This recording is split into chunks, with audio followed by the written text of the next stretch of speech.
Why did Pakistan seek an early ceasefire after Operation Sindoor in May 2025? A new strategic assessment suggests that the answer lies in the serious military and structural weaknesses exposed during the conflict with India. Operation Sindoor began on May 7, 2025, when India carried out precision strikes on 9 terror-linked targets in Pakistan and Pakistan-occupied Kashmir. India deliberately avoided Pakistani military installations initially, giving Islamabad what officials described as an off ramp. But after Pakistan responded with drone attacks, rockets, and artillery fire between May 8 and 10, India escalated sharply. On May 10, India strikes targeted 11 Pakistani air bases, including Noor Khan Air Base. The message was clear. India put strike deep inside Pakistan with precision.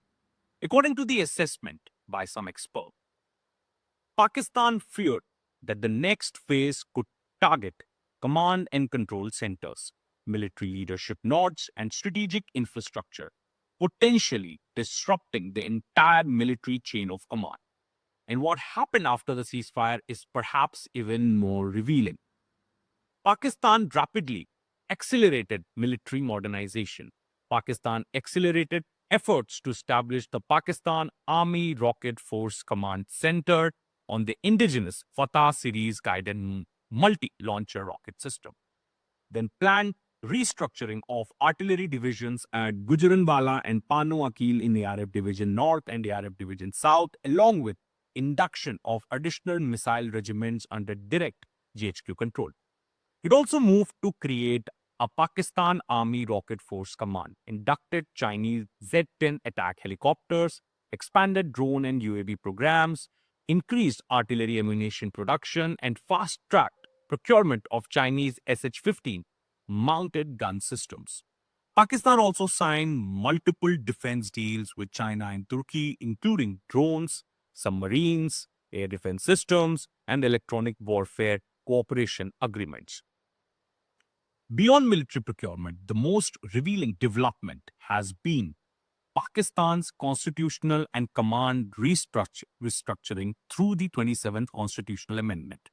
The creation of the post of Chief of Defense Forces and Commander National Strategic Command appears to be a direct consequence of the institutional shock experienced after Operation Sindoor.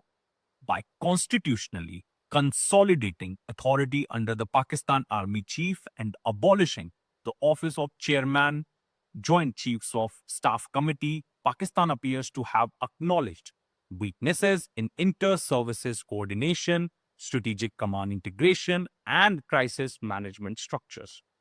The establishment of the commander of the National Strategic Command under an Army Lieutenant General also suggests an attempt to restore credibility to Pakistan's nuclear signaling posture, which appears to have suffered during the conflict.